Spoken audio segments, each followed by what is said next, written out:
Dom Casmurro, romance escrito por Machado de Assis, publicado pela primeira vez no ano de 1899. A história se passa na cidade do Rio de Janeiro e é narrada em primeira pessoa por um dos personagens principais, Bentinho, que por várias circunstâncias da vida vai se tornando fechado e triste, um verdadeiro casmurro, como aliás fica conhecido.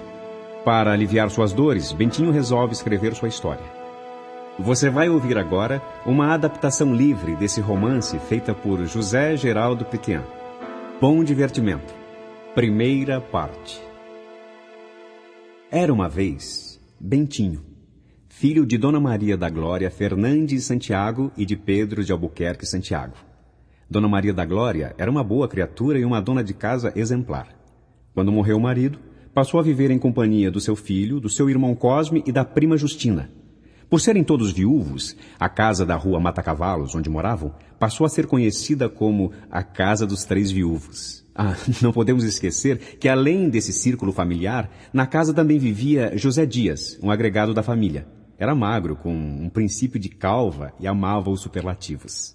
Era 1857, numa tarde de novembro, em que todos estavam reunidos na sala de visita.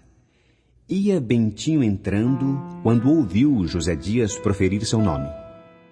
Dona Glória, a senhora persiste mesmo na ideia de meter o nosso Bentinho no seminário? Ouvindo isso, rapidamente Bentinho escondeu-se atrás da porta. Sei que é um assunto delicadíssimo, mas se vai mesmo enviar o menino para ser padre, não me parece bonito que o nosso Bentinho ande metido nos cantos com a filha do Pádua, o Tartaruga. Senhor José Dias, Bentinho mal tem 15 anos. Capitu fez 14 a semana passada. São 2 criançolas. Pode ser, Dona Glória. Mas lembre-se, a filha do Tartaruga tem os olhos de cigana oblíqua e dissimulada. Mano Cosme, que até então se mantinha calado, disse: Ora, são imaginações, José Dias, Mana Glória. Os pequenos apenas divertem-se. Pode ser, meu irmão. Em todo caso, vou tratar de enviar Bentinho ao seminário quanto antes. O projeto de enviar Bentinho para um seminário vinha do tempo em que foi concebido. Não disse nada ao marido, nem antes nem depois de dar à luz. Contava fazê-lo quando Bentinho entrasse para a escola, mas enviuvou antes disso. Viúva, Dona Glória sentiu o terror de separar-se do filho, mas era tão devota, tão temente a Deus, que buscou testemunhas da obrigação, confiando a promessa a parentes e familiares. Depois de ouvir aquilo tudo, Bentinho foi para a rua atordoado, as pernas bambas, o coração querendo sair-lhe pela boca fora. As palavras de José Dias, então, não paravam de martelar sua cabeça. Bentinho, que até então não havia percebido o quanto Capitu lhe era importante, constatou: Com que então eu amo Capitu e Capitu a mim? Caminhava Bentinho perdido em seus pensamentos, que quando se deu conta, Capitu estava riscando um muro com um prego bem na sua frente. O que é que você tem, Bentinho? Eu? Nada. Nada não. Você tem alguma coisa. Bentinho quis insistir e que não tinha nada, mas não achava palavras. Todo ele era olhos e coração para ela.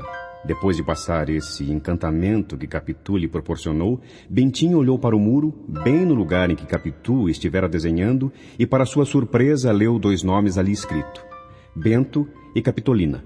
Capitolina era o verdadeiro nome de Capitu.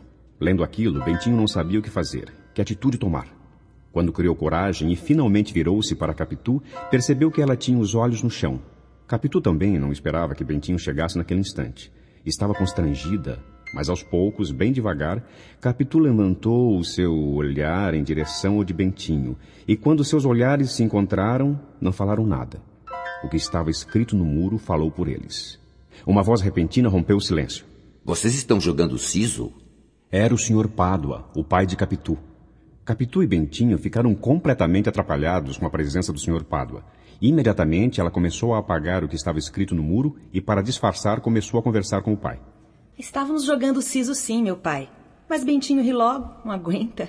O Sr. Pádua não percebeu nada do que estava acontecendo com os dois e logo se afastou. Foi então que Bentinho contou para Capitu a história do seminário. Como Capitu não falava nada, ele começou a jurar que nunca seria padre. De repente, Capitu rompeu o seu silêncio. Beata, Carola, papamissa. Bentinho ficou aturdido. Nunca vira Capitu tão irritada como então. Me diz uma coisa, Bentinho. Que interesse tem José Dias em lembrar essa história? Acho que nenhum. Falou aquilo por falar. Se eu fosse rica, você fugia. Hoje mesmo te mandava para a Europa. Como vem, Capitu, aos 14 anos, tinha já ideias atrevidas, muito menos que outras que lhe vieram depois.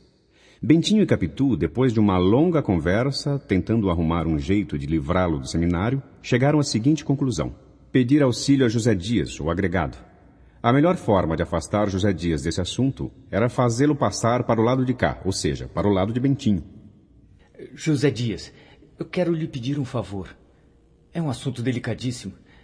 Como o senhor sabe, mamãe quer que eu seja padre. Mas não posso, senhor José Dias. Conto com o senhor para salvar-me dessa situação. Mas que posso eu fazer, Bentinho? Pode muito. O senhor sabe que em nossa casa todos o apreciam. Se mamãe quiser que eu estude leis, vou para São Paulo, para onde ela quiser. Mas padre não serei. Bem, uma vez que você não pode ser padre, Bentinho, e prefere as leis, por que não há de ir estudar leis fora daqui? É isso, Bentinho. Melhor ir logo para alguma universidade do estrangeiro. Ao mesmo tempo que estuda, viaja. Podemos ir juntos. Ah, Bentinho, você não imagina o que é a Europa. Oh, a Europa é lindíssima. Uma das grandes ambições de José Dias era retornar à Europa. Havia estado na Europa apenas uma vez, há muitos anos, e a possibilidade de ir com Bentinho e lá ficar durante seus estudos seduziu o agregado completamente. Na manhã seguinte, Bentinho foi correndo contar para Capitu sua conversa com o agregado. Ela, por sua vez, preferia tudo ao seminário. Em vez de ficar abatida com a ameaça da larga separação, se vingasse a ideia da Europa, mostrou-se satisfeita com a possibilidade. Capitu era Capitu, isso é, uma criatura muito particular. Curiosa. Já falei como Capitu era curiosa? As curiosidades de Capitu eram de várias espécies, explicáveis e inexplicáveis, úteis como inúteis. Capitu gostava de aprender tudo e de ensinar também. Houve um caso, porém, no qual não sei bem se Capitu aprendeu ou ensinou. Foi o seguinte: a mãe de Capitu, Dona Fortunata, estava no quintal. Vendo Bentinho se aproximando, nem esperou que ele perguntasse pela filha, foi logo dizendo: Capitu está na sala penteando o cabelo. Vá devagarinho, Bentinho, para lhe pregar um susto. Bentinho foi devagar, mas o barulho do pé, ou o espelho, no qual o Capitu se penteava, o traiu. Quando o Capitu o avistou, foi logo perguntando: E então, Bentinho, José Dias já falou com sua mãe? Parece que não. Enquanto falavam, Capitu continuou seus afazeres em frente ao espelho. Bentinho respondia os questionamentos da amiga, mas não tirava os olhos dos olhos de Capitu através do espelho. A lembrança da definição que o agregado dera a eles, aos olhos de Capitu, apareceram na memória de Bentinho. Olhos de cigana oblíqua e dissimulada. Bentinho não sabia o que era oblíqua, mas dissimulada sabia, e queria conferir se a definição que José Dias havia dado para os olhos da amiga realmente fazia sentido. Quantos minutos os dois gastaram naquele jogo de olhar? 1, 2, 10? Só mesmo os relógios do céu terão marcado esse tempo. Infinito e breve. Olhos de ressaca, foi o que pensou Bentinho. O olhar de Capitu trazia um fluido misterioso e enérgico, uma força que arrastava Bentinho para dentro dela, como a água faz na areia da praia nos dias de ressaca. Ficaram assim, a olhar um para o outro, até que ela abrochou os lábios e ele desceu os seus. E aí, o beijo. Ah, grande foi a sensação do beijo. Ah, o beijo.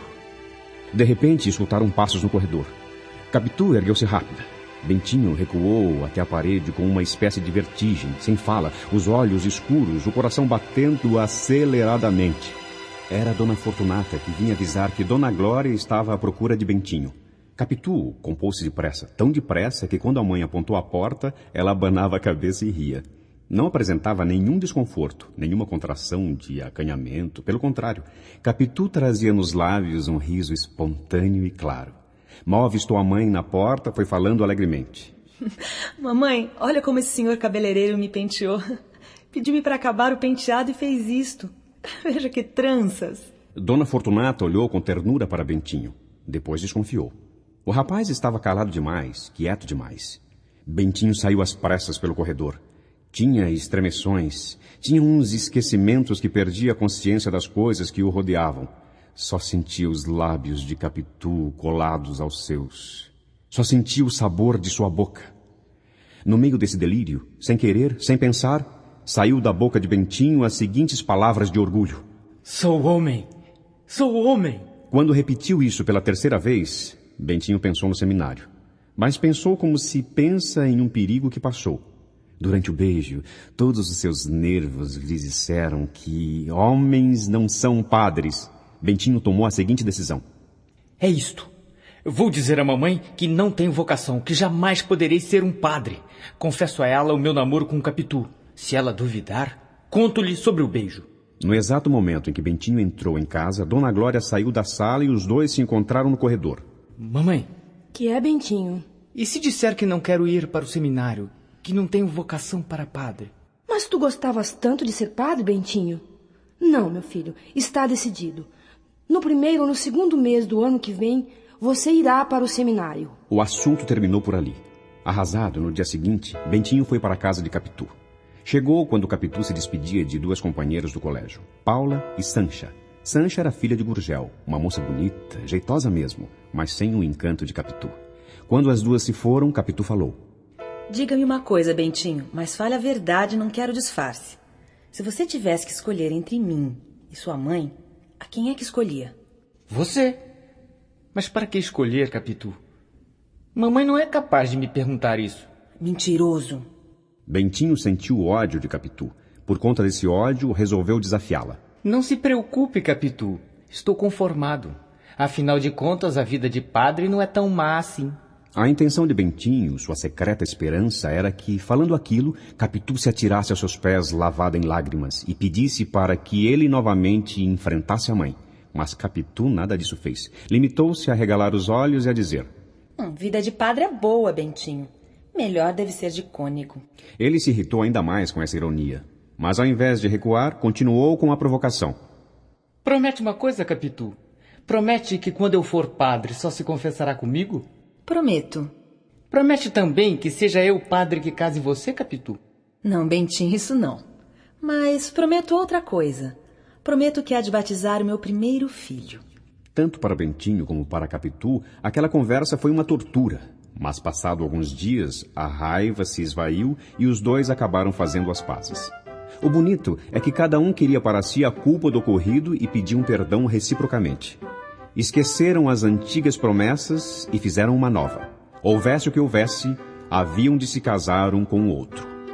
Alguns meses depois, como Dona Glória havia previsto, Bentinho foi para o seminário de São José. Segunda parte. E foi justamente no seminário que Bentinho conheceu Ezequiel de Souza Escobar, outro jovem seminarista, filho de um advogado de Curitiba. Escobar, como todos o chamavam, era um rapaz esbelto, olhos claros, uns 3 anos mais velho que Bentinho. Os dois logo se tornaram amigos. O engraçado era que Escobar era o único que chamava Bentinho de Santiago, o nome de família. Nunca conseguiu mudar esse hábito. Para Escobar, Bentinho era Santiago, e ponto. Quando Dona Glória ficou doente, Bentinho pediu licença no seminário para passar alguns dias com a mãe. Uma semana depois, Escobar resolveu ir lhe fazer uma visita. Assim, além de rever o amigo, traria notícias para o seminário sobre a saúde de Dona Glória. Durante sua visita, Escobar conquistou toda a família de Bentinho. Todos viram nele um excelente rapaz. Tio Cosme e José Dias gostaram tanto do moço que o convidaram para jantar. Escobar simpaticamente aceitou o convite, mas fez uma ressalva. Teria que partir assim que o jantar terminasse. E assim aconteceu. Depois que a prima Justina serviu o café, Escobar despediu-se de todos e pediu para que Bentinho o acompanhasse até a porta. Capitu, que observava desde algum tempo a presença de Escobar na casa de Bentinho, assim que viu sua partida através da veneziana da janela de sua casa, correu perguntar para Bentinho quem era aquele que merecia tanta atenção por parte dele.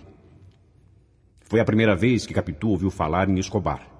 Após a recuperação de Dona Glória, Bentinho voltou para o seminário. Foi então que resolveu se abrir com um amigo. Escobar, aqui no seminário você é a pessoa que mais me tem entrado no coração. Seria capaz de guardar um segredo? O que é? Escobar, eu não posso ser padre. Nem eu. Segredo por segredo, revelo o meu. Também eu não tenho propósito de acabar o curso.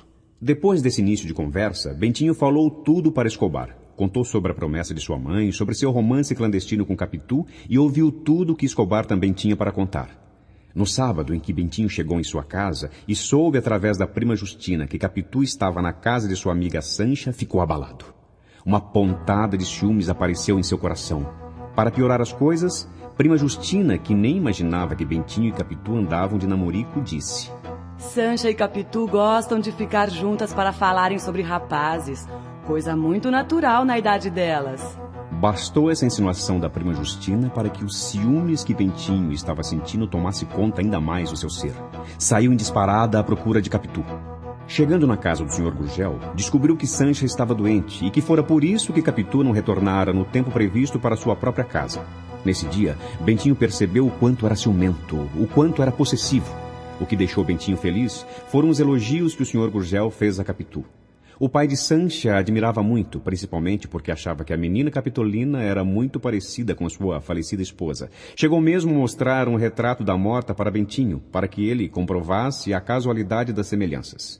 Semanas se passaram, até o dia em que José Dias, empenhado em tirar Bentinho do seminário, foi procurá-lo dizendo que havia tido uma grande ideia. É isso mesmo, Bentinho. Vamos falar com o Papa. Só Sua Santíssima Santidade poderá liberar Dona Glória da promessa que fez. Bentinho resolveu contar para o amigo Escobar o que o agregado tinha proposto. Escobar ouviu tudo o que Bentinho tinha para dizer silenciosamente e depois falou. Esqueça essa ideia de José Dias. Não precisa isso, Santiago. Já que sua mãe fez promessa a Deus para lhe dar um sacerdote, pois bem, que Dona Glória lhe dê-lhe um sacerdote, mas que não seja você. É isso, Santiago. Dona Glória pode muito bem arcar com as despesas de algum órfão que sonhe se ordenar. Dessa maneira estará dando um padre ao altar. Dona Glória hesitou um pouco quando Bentinho lhe falou da ideia de Escobar. Só acabou cedendo depois que o padre Cabral, tendo consultado o bispo, voltou e lhe disse pessoalmente que podia ser daquela maneira. Foi assim, graças ao amigo Escobar, que Bentinho finalmente saiu do seminário. Logo em seguida, Escobar fez o mesmo. Nessa época, Bentinho estava perto dos 17 anos. Quando chegou aos 22, já era bacharel em Direito. Terceira parte. Muita coisa mudou durante esse tempo em que Bentinho esteve envolvido com os seus estudos. A Dona Glória resolveu envelhecer. Tio Cosme começou a padecer do coração. Prima Justina, coitada, continuava na mesma vidinha. Dona Fortunata, mãe de Capitu, falecera para a tristeza da filha. Seu Pádua, agora, era um ilustre aposentado. E o agregado José Dias continuava lá, alguns anos mais velho. Velhíssimo, diria ele. Mas a Europa não lhe saía da cabeça. Durante esses 5 anos que se passaram, a amizade de Bentinho e Escobar não esfriou. Pelo contrário, depois que Capitu foi apresentada para Escobar, o rapaz acabou conhecendo sua grande amiga Sancha. Um novo romance teve início e tempos depois, com permissão do Sr. Gurgel, Sancha tornou-se a esposa de Escobar. No retorno de Bentinho para casa, depois de longo período, Dona Glória ficou impressionada com os traços do filho. Estavam cada vez mais parecidos com os do seu pai. Isso fez com que Bentinho se lembrasse daquele dia em que esteve conversando com o pai de Sancha sobre as semelhanças de Capitu com sua esposa, apesar do não parentesco. No quarto, desfazendo a mala e tirando a carta de bacharel de dentro da lata, Bentinho só pensava em 2 coisas: seu futuro casamento com Capitu e na felicidade dos dois. Enquanto Bentinho estava longe estudando, Capitu foi pouco a pouco se aproximando de Dona Glória. No fim, a futura sogra virou uma boa amiga, e era justamente por isso que Dona Glória anunciava aos 4 cantos. Capitu é a nora que pedi a Deus. Boa, discreta, prendada, será uma ótima esposa para o meu Bentinho. O dia do casamento chegou. Foi em março de 1865. Chovia muito. Mas quando Bentinho e Capitu chegaram no alto da Tijuca, onde seria o ninho de amor dos dois, o céu recolheu a chuva e acendeu as estrelas. Somente no final de 7 dias, Bentinho notou que Capitu estava um tanto esquisita. Está aborrecida, Capitu? E ela lhe disse. Eu?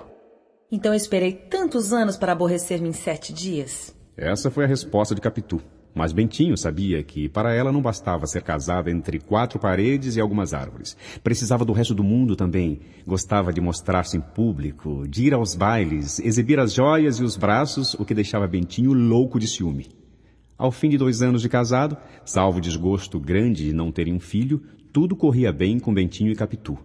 As relações familiares estavam previamente feitas. Sancha e Capitu continuavam depois de casadas a amizade da escola. Bentinho e Escobar, a do seminário.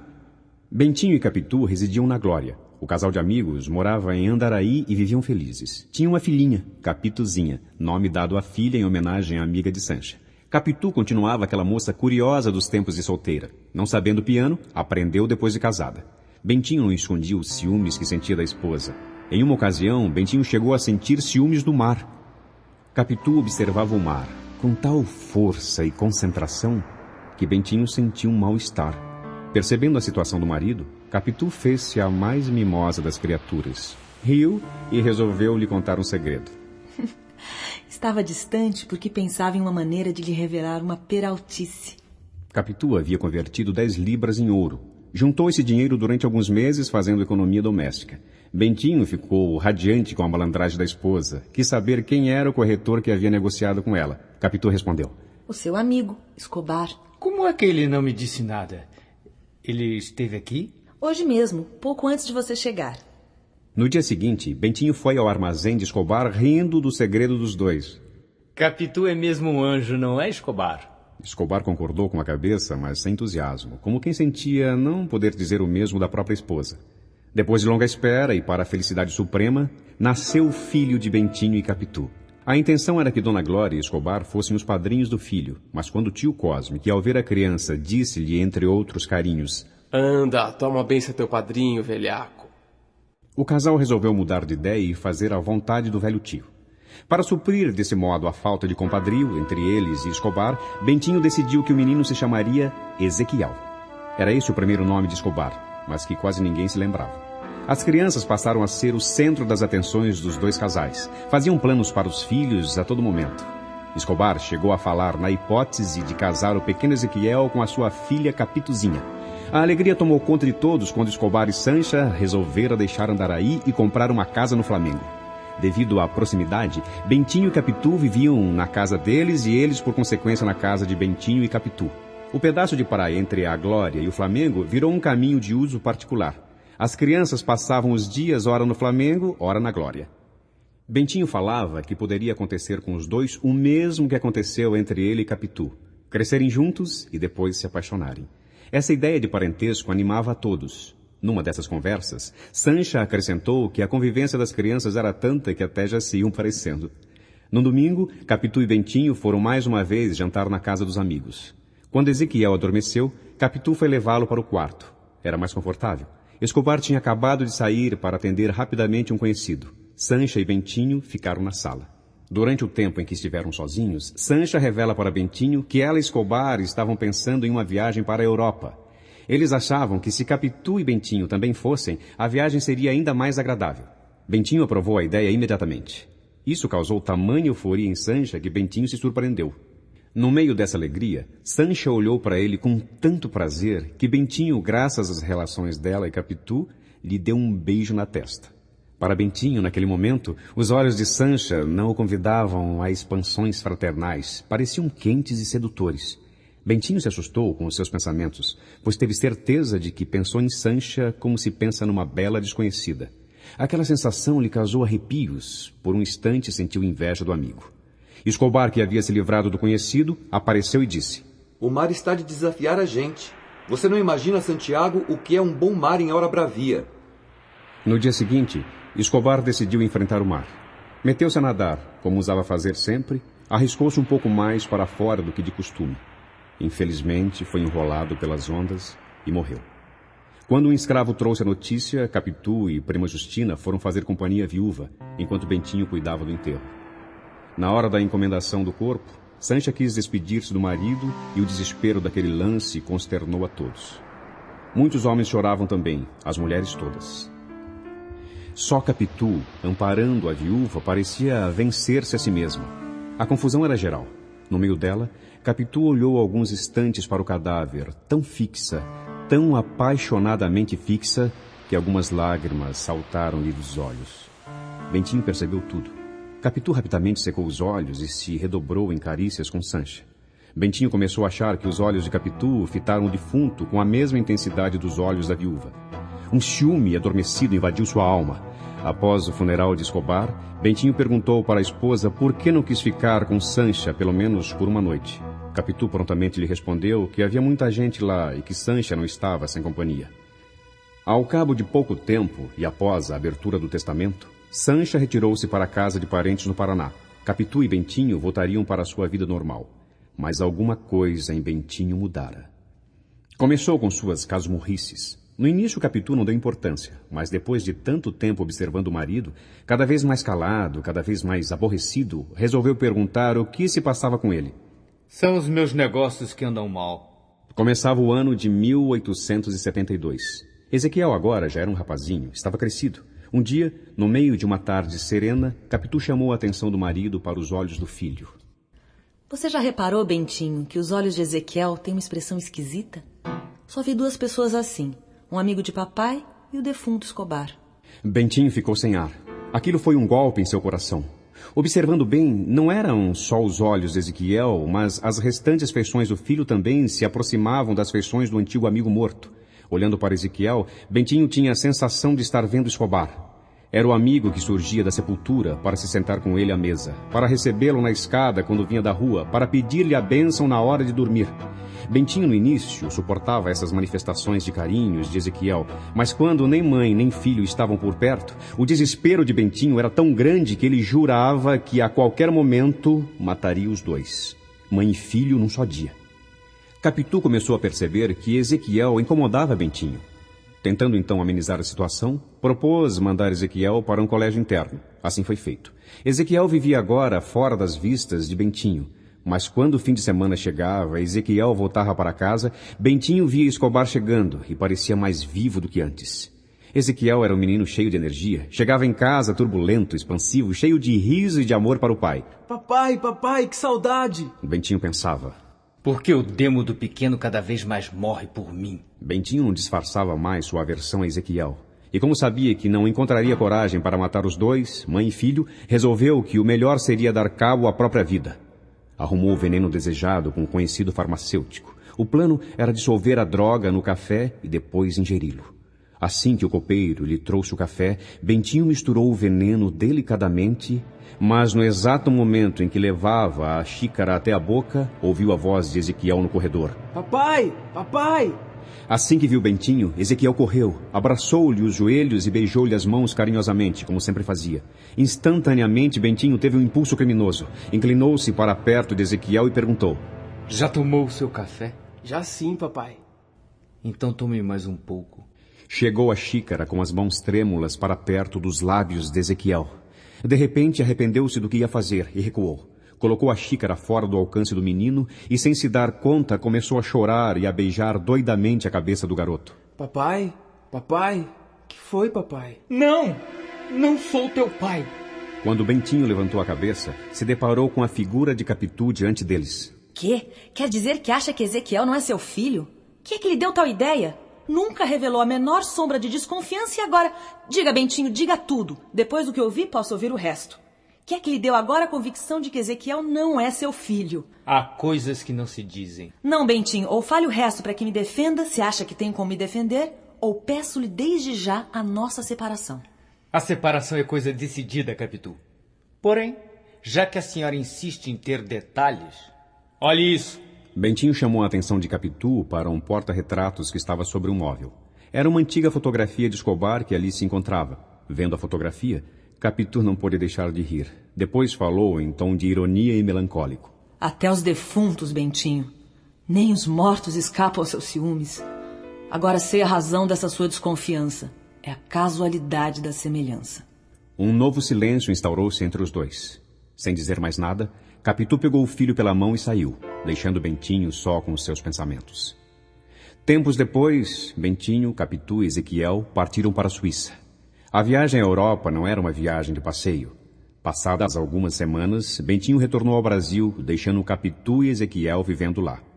Capitu então começou a escrever cartas saudosas, pedindo para Bentinho ir visitá-los. Ele se manteve calado. Quarta parte. Passado um grande período, Bentinho partiu para uma nova temporada na Europa. Preferiu não procurar a esposa, resolveu excluir a Suíça do seu roteiro. Na volta, quando algum conhecido pedia notícias de Capitu, Bentinho as dava como se acabasse de estar com ela. Naturalmente, as viagens de Bentinho eram feitas com o intuito de simular isso mesmo. Ou seja, enganar os conhecidos. Sozinho, mortos a mãe e José Dias, Bentinho foi se tornando um recluso, e devido à sua reclusão, à sua indisposição ao humor, começaram a chamá-lo de Dom Casmurro. Anos depois, em uma tarde qualquer, estava Dom Casmurro acabando de vestir-se quando recebeu por um criado um cartão com um nome escrito: Ezequiel Santiago. Após sua formatura, Ezequiel resolveu visitar o Brasil para rever o pai. Por um momento, após ler o cartão, Dom Casmurro pensou em correr e abraçar o rapaz, afinal, tantos anos se passaram. Logo em seguida, desistiu da ideia e preferiu se manter distante. Enquanto caminhava ao encontro de Ezequiel, Dom Casmurro lembrou-se do falecimento de Capitu. Capitu, depois que foi viver na Europa, nunca mais retornou ao Brasil. Passou seus últimos anos na Suíça, acabou sendo sepultada lá, sem a presença do esposo. Quando Dom Casmurro entrou na sala, Ezequiel estava de costas, apreciando um quadro na parede. Quando o rapaz sentiu a presença do pai, virou-se. Dom Casmurro não viu Ezequiel, mas sim Escobar, o antigo amigo, tão jovem quanto no tempo do seminário. Ezequiel vestia luto pela mãe e, sem perceber, começou a falar de Capitu para Dom Casmurro com todo o carinho do mundo. Entusiasmado, Ezequiel narrou para o pai o quanto a mãe o louvava, o quanto sentia sua ausência. Para Capitu, Bentinho era o homem mais puro do mundo, o mais digno de ser querido. Ezequiel concluiu esse assunto dizendo que Capitu havia morrido bonita, como sempre fora durante toda a vida. Ao cabo de 6 meses, Ezequiel falou em uma viagem à Grécia, ao Egito, à Palestina, viagem científica que gostaria de fazer em companhia de alguns amigos da universidade. Dom Casmurro prometeu-lhe os recursos necessários e cumpriu o prometido. 11 meses depois, Dom Casmurro recebeu a notícia que Ezequiel tinha morrido de uma febre tifoide e foi enterrado nas imediações de Jerusalém.